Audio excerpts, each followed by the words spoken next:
this is a basic look at the app our customers will see, whether you use your phone or you're on a computer like I am right now. Um, this is what you'll be looking at when you're monitoring your system.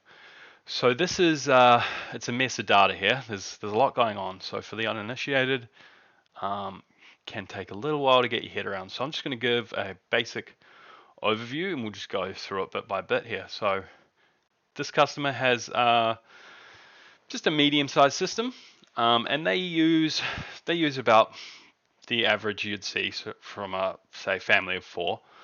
So some pretty decent power consumption, but they have a really well balanced system.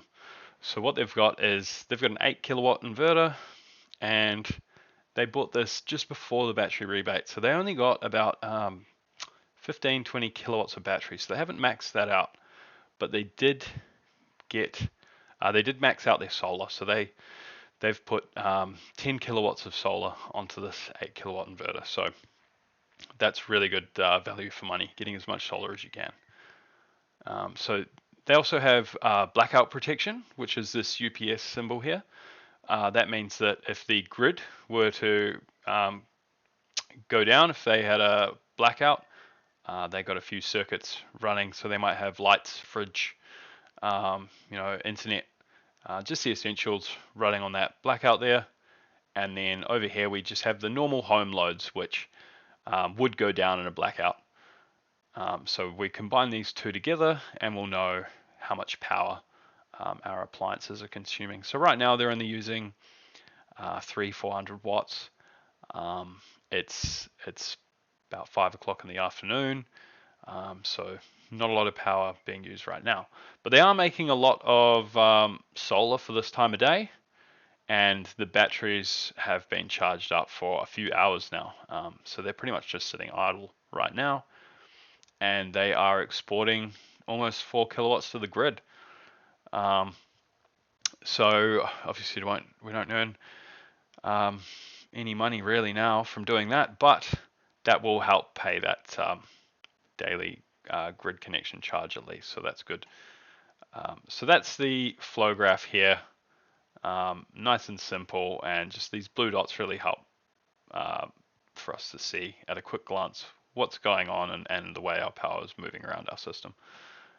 There's a summary here, so this is since the Skybox was installed about 4 months ago. They have produced 3.3 megawatt hours and they have consumed 3.89 megawatt hours. So they've consumed just as a little bit more than they have produced. But these have been in the worst months of the year for solar. So done really well for a system that doesn't have as many batteries as it could. The summary over here will actually tells us consumption. So this is for last month. So this gives us an overview of what went on last month.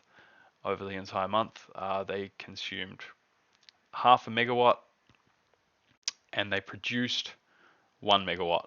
So they consumed half of the power that they consumed. So that's massive. So on that consumption side, um, of that total there, 50% of that power came from the PV array, directly from the PV array.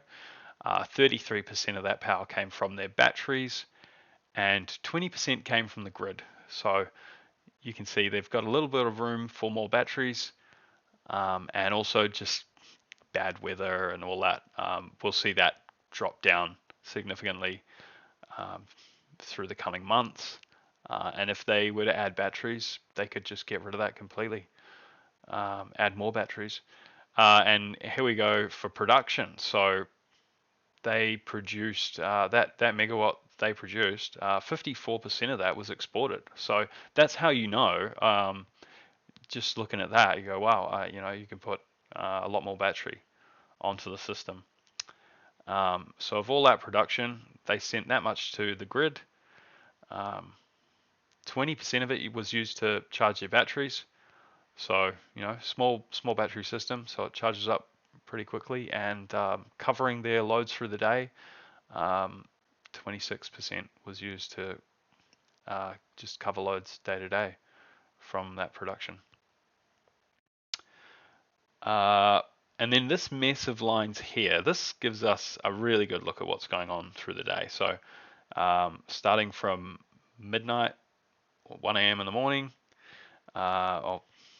midnight, and then going through to midnight of tonight. We've got a sort of power on this side, we've got battery percentage on this side, and then we've got hours of a day down the bottom here. So to get a better idea of what's going on here, to clean this up, we can just go through one by one, highlight each thing one at a time. So this is production. This is how much PV power, how much solar power we produce through the day. And you can see it, just line this up here with the kilowatts on the side there.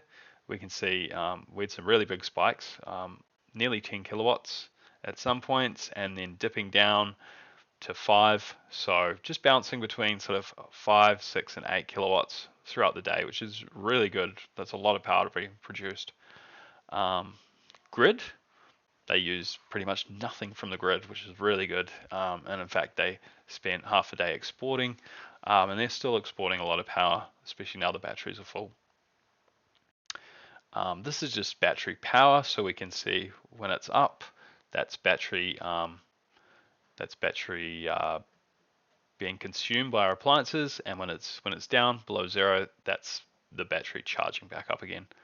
So we were using battery in the morning to power the home, and then as the sun's come in towards the middle of the day, we just started charging our batteries, and our solar is powering all of our appliances in the home. Here's our consumption. As you can see, that's bouncing up and down through the day.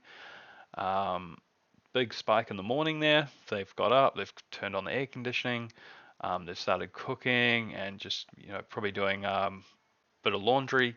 And then we can just see that going up and down through the day as the water system is coming on and off, air conditioning on and off, and maybe some more laundry and just general appliance use throughout the day there. And then here we see, this is sort of the easiest way to understand what your battery's doing through the day. This is the state of charge, and that's going to give us, we're going to reference this percentage on the side here, or we can hover over it, and on this tab, the bottom of this tab that pops up, we've got our state of charge. So at the middle of the night, they were at 93%, and the battery's powering the whole house through the night, and it's just dropping down slowly until we get here, 7 a.m. We're at 87%. That's great. And then it starts to come down quite fast here as we experience the highest consumption of the day just in this part here, but that's only got us to 65, and then it just ticks down right down here until that's almost 11 a.m. and so that's just started to slow itself down as the solar ramps up, but they're still using a lot of power here, so that battery is still going down. And then here we go, the sun is coming overhead of the house, and we're really starting to generate some power now. So now we're powering all of our appliances and charging those batteries really fast. So that is 11 till 2 o'clock. So in 3 hours, they have charged those batteries up really fast and just held that charge throughout until right now, which is going to get us through the high consumption period of the night where we're cooking and using appliances, and going to come back over just like this again, where it ticks down, and we're not using any grid power, which is really good to see, even in weather like this. So that's a quick overview. There is this graph here as well. I'm not a huge fan of it. Daily production, daily discharge, daily purchase, so you can't really see anything there. Our consumption, our charge, and grid feeding, so a lot of grid feeding. But this is really good to see your month by month performance. Um, this is great to just see that live live overview of what's happening on your system. And then this here will give you a really good idea of how you consume your power through the day, how you generate power through the day, and just how everything sort of works and ties in together.